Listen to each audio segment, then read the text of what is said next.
Hey friends, it's Raine Grayson, Organizational and Programs Manager at TMI Project, and the director of this season of the TMI Project Story Hour, Period Power Stories. We wanted to let you know that while you can still most certainly listen to this special collection wherever you get your audio, it was specifically produced on video. We're trying to keep up with the times. That said, if sonic storytelling is your thing, feel free to stay here. Or you can come find us on YouTube at TMI Project. Either way, we're glad you're here, and thanks for listening. Or watching. Or both. Dear body, I'm sure you aren't absorbing everything that I'm saying right now, but the gist of it is that I truly do love you.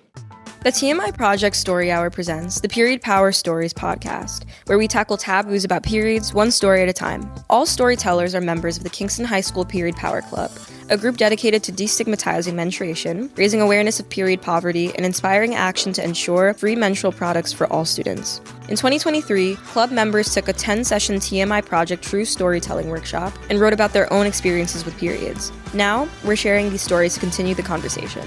The views shared in this podcast are solely those of the subject and don't reflect the beliefs or opinions of TMI Project. This podcast is for entertainment and informational purposes only and is not intended to be a substitute for professional medical advice, diagnosis, or treatment.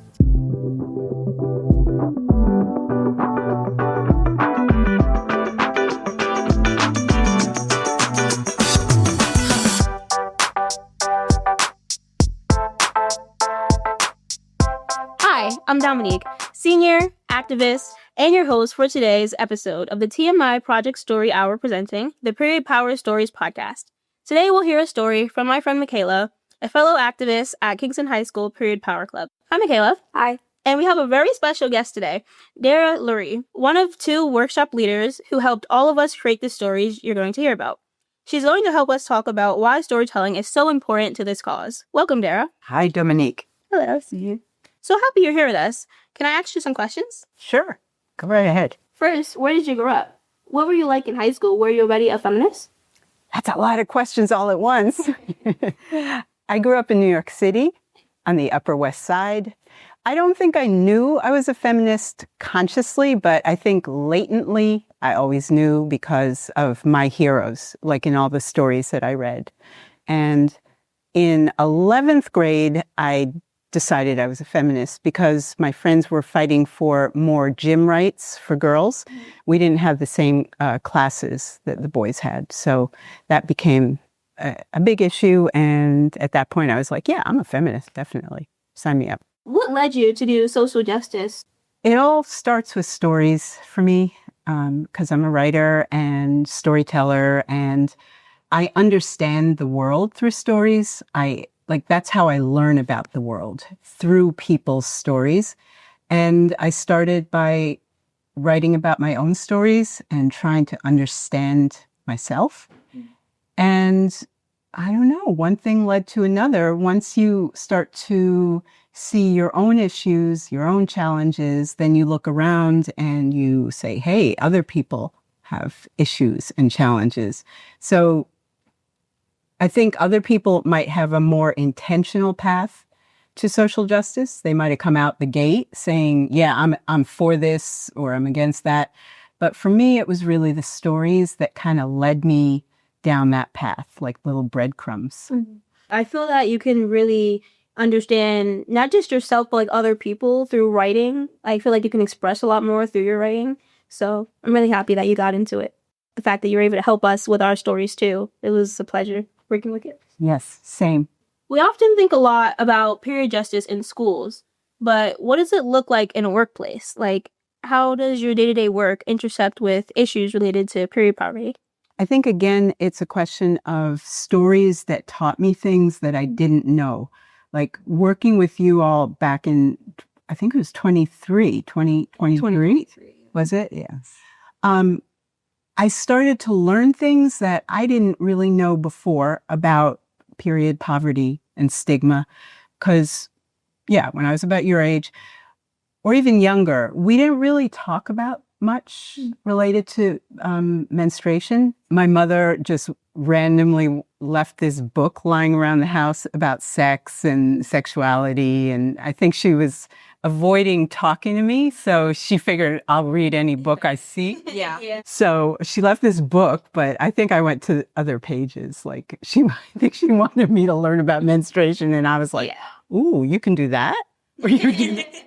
But yeah, so it was really kind of stuffed under the carpet. So I started to learn through your stories. Also, when we did Stories for Choice, hearing about how much struggle there can be around menstruation and how much it's neglected, like the health aspects of it. But when I think about the girls and women who actually experience extreme pain and debilitation from menstruation, that's just outrageous that there isn't more attention brought to it and there aren't fixes being made available, or even just to know about the issues, like have names for things is a big deal. It's so interesting that like we live in New York, right? Like a very progressive state. Yet we still lack a lot of education about menstruation and so many other things like sex education, all of that stuff.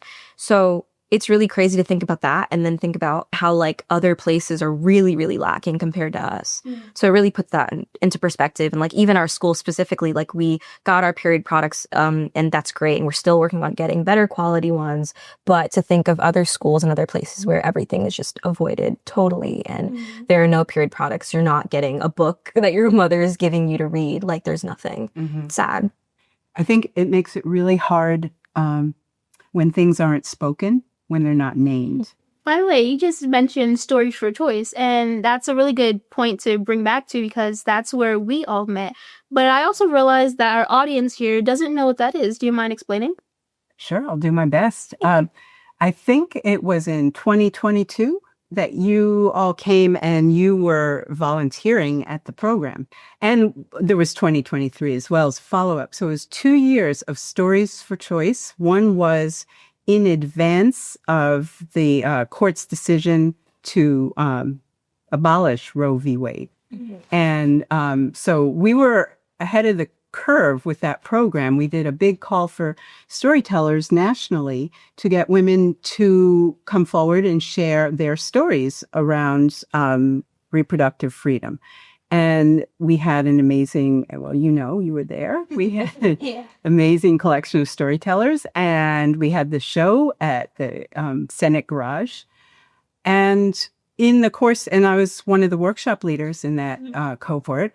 And so I was learning so much that I didn't really know about the struggles that a lot of women faced around reproductive health and justice.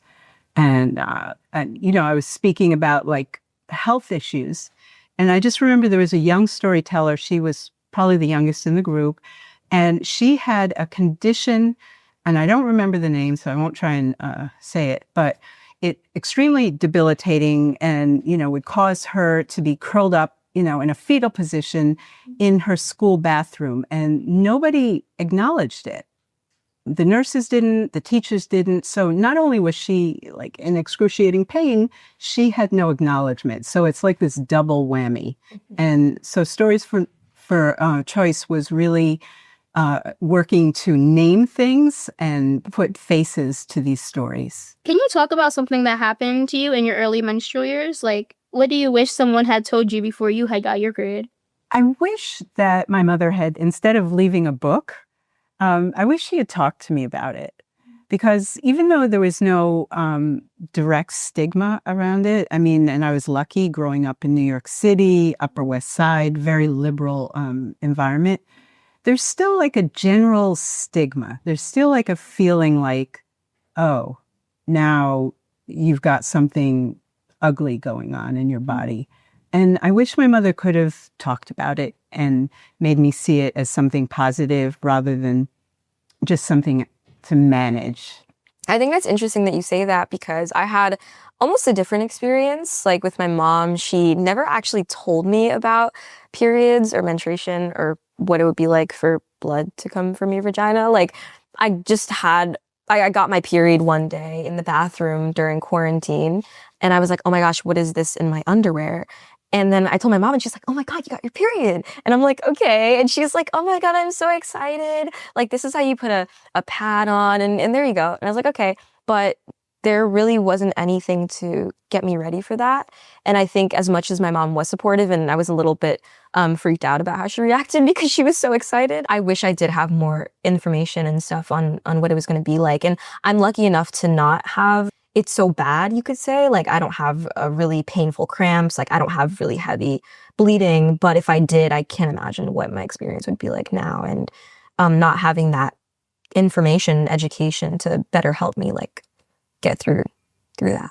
And hearing both of your stories makes me think of like kind of like how my mom went about it. Ever since I was little, she was very open about periods. She was like, yeah, that's a pad, that's a tampon. Eventually you're gonna get your period. Just let me know. She'd be like, blood in your underwear, you'll be fine. I was like, oh, okay, that's nice. And one day I got my period and she was like, oh, that's nice, like, cool. I was like, oh, okay. She's like so calm and collected about it. She's like, here you go. Just put on a tampon, put on a pad. I was like, I'm not using a tampon just yet. I'll put on the pad. That's cool. And I actually didn't really know how to use a pad. Like, she would always tell me, like, this is what it is, but she would never, like, really explain it. She was like, you just put it on your underwear and just put the wings around it. I was like, okay, figure it out. And I did. And that's what sucks, I think, not about tampons, but the way that people educate, like, menstruators about tampons is that, like, tampons can be really useful for people with a heavy flow. And the fact that, like, there's so many menstruators out there who are just using pads or things that maybe are not as good as a tampon would be because they have a heavy flow. It's just disappointing to think of, like, how, you know, people's experiences could be changed if they just did have, like, literally one, like, single tip when they first got their period or something. Or something, like, not scaring them into it. Because, yeah, honestly, I use tampons, but before I was using a tampon, I just looked at it, I was like, yeah, and I'm still scared to use a tampon. And the store would have to angle it, and I just didn't know it. I was like, I don't want to mess anything up. They don't teach you. And it is scary. Like, naturally, I think when you're young and you're being told to put something in your vagina, it's like, whoa, like that's freaky, but you grow into it. It's like, oh, it's like you have to just, like, accept it and deal with it and figure it out on your own when you do start to bleed more, because it's just like, you just have to deal with it. But then no one actually teaches you, and that's how health issues arise, because you don't actually know how to put this in here. It'd be nice if there was, like, more education around it, because there are multiple different sizes that you can be using. So you gotta know, like, which one is the right size for you. Like,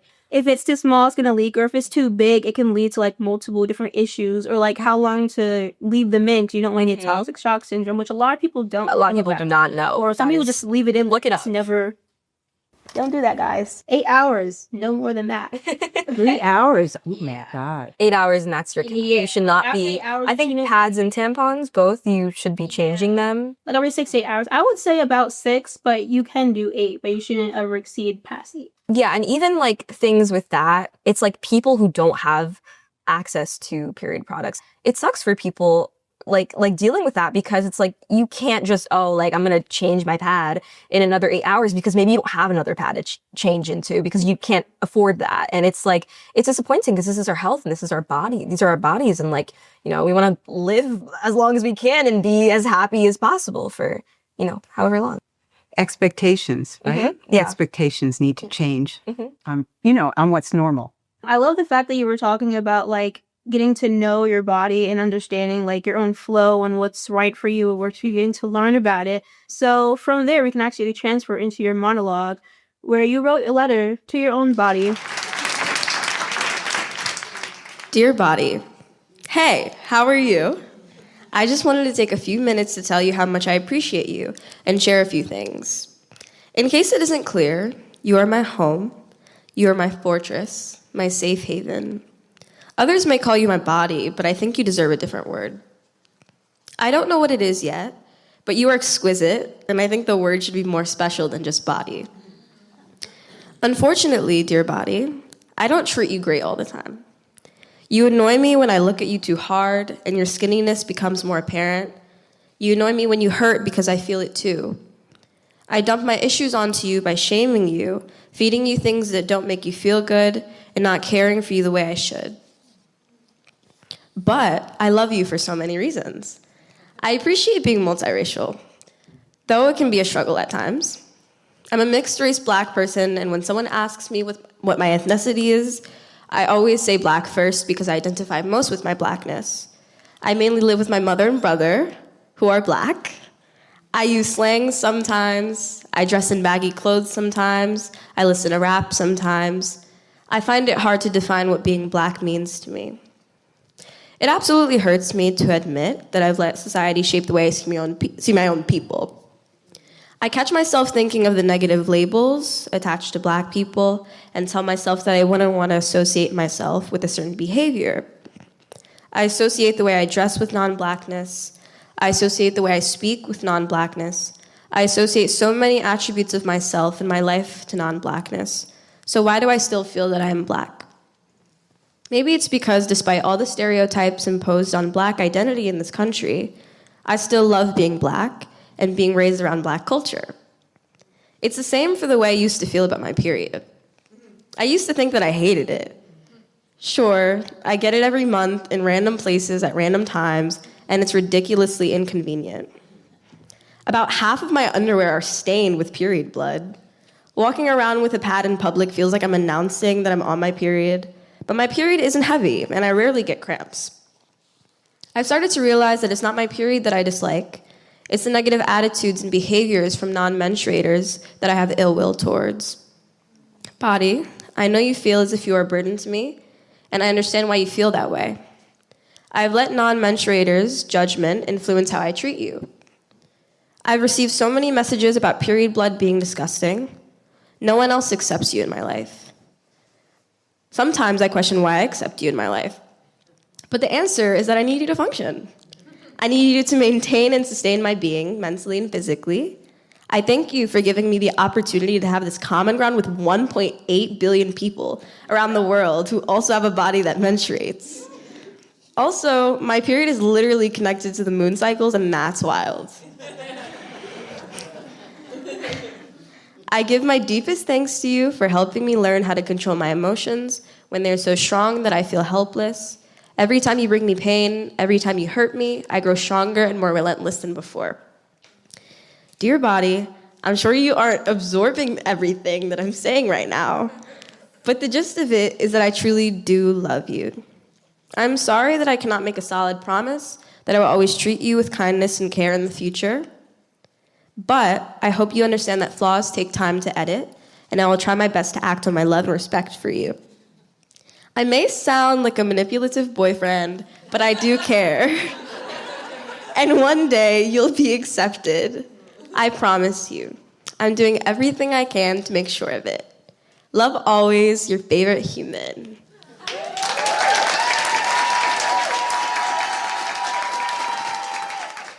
Thank you so much for your story, Makayla. Dara, you worked really closely with Makayla in helping her to create her story. So I'd just love to hear and understand what was the experience for the both of you? I think it was really empowering, especially talking about how I feel about my body. I think growing up, I never really reflected on how I view myself, especially my appearance. And so doing that and putting that into writing and being able to be vulnerable enough and courageous enough to tell that to an audience of people was really great.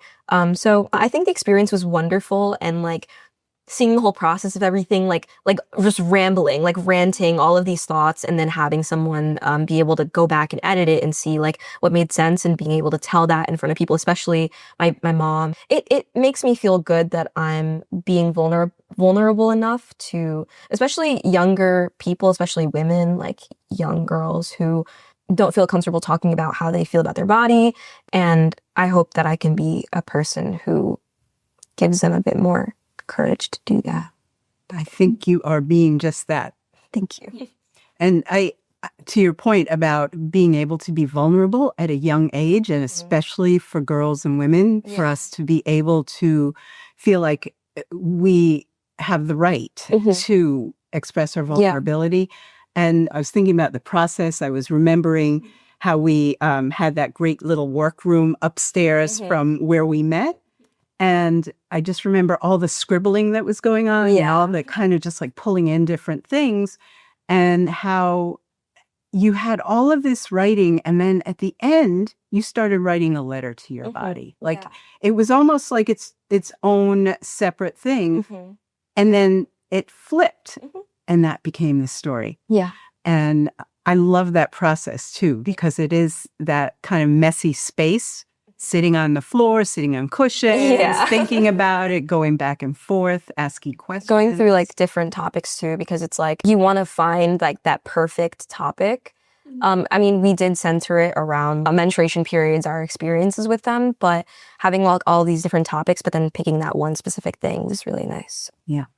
I'd also like to ask, why do you think taking the time to tell stories like Makayla's is so important? Like, what purpose does storytelling serve in social justice? Oh, I think it's everything. As we were describing the kind of messiness of just doing a lot of searching, a lot of like, some of it isn't going to be useful, but that's how you get to what is useful, by being willing to be messy. And the story is really, it's kind of like the inner logic of your heart and the inner logic of your brain coming together. And it can surprise you. Like, you might not know what your story is going to be until you take the time to be messy and keep going back at it.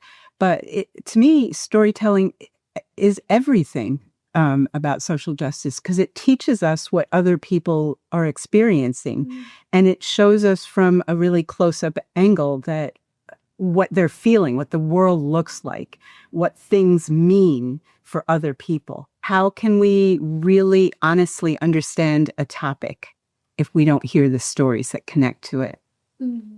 It's great that you say that, because I feel like doing the story and many stories, it really shows you how many people have very similar experiences. And it's actually crazy to think about, because you feel like, you know, you're alone and you've only been through this one thing and no one else will get it. But so many people actually do. And I think telling those stories and having that feedback, you know, once everything's done, it's really fulfilling and really shows you that, like, yeah, you're not alone. Yeah. And that word empowerment that we keep hearing, I think it's that not aloneness that empowers us, because it's changing social norms. It's changing expectations. Yeah. Like, what I expected at your age is not what you have to expect. True. Because of all the stories. And one last question for you, Dara. What advice would you give to youth and activists who are trying to change the world? So when I was about 27 or 28, I was living in Berlin, Germany. Really? And I had connected with a group of Afro-Germans who were trying to get their whole identity on the map. And in the course of that, I met the great warrior poet, Audre Lorde. She was there. I did not know this at the time. She was there to heal herself from breast cancer. And she was coming to Germany on a regular basis for that. So I met her at an event, and she knew my aunt, who also taught at City College. And she asked me a lot of questions. And the question she asked me repeatedly is, who are your people and who are your support group? And I could not answer her at the time. And so I think that you're asking me what advice I would give. I would call on the great mother, Audre Lorde, and just to pass that on, to know who your people are and who are your support group. Thank you so much for joining us and being here on our podcast. Thank you, listeners, for listening to us. Let's put it. Thank you for joining us for this episode of the TMI Project Story Hour presents the Period Power Stories podcast. If you like what we're doing, please subscribe, rate, and leave us a review wherever you get your podcasts. It really helps. TMI Project is available to offer true storytelling workshops and performances for your school and workplace. To learn more or to support our work, you can find the details at tmiproject.org. This episode was produced in partnership with HUDSY and Kingston High School's Period Power Club. It was written and produced by Hayley Downs, Raine Grayson, and Pfeil. All episodes are shot and edited by HUDSY. Special thanks to our partners for their generous support of this work. The Hudson Valley Foundation for Youth, the Rowley Foundation Fund for Women and Children, and the Stavros Niarchos Foundation. We couldn't do it without you.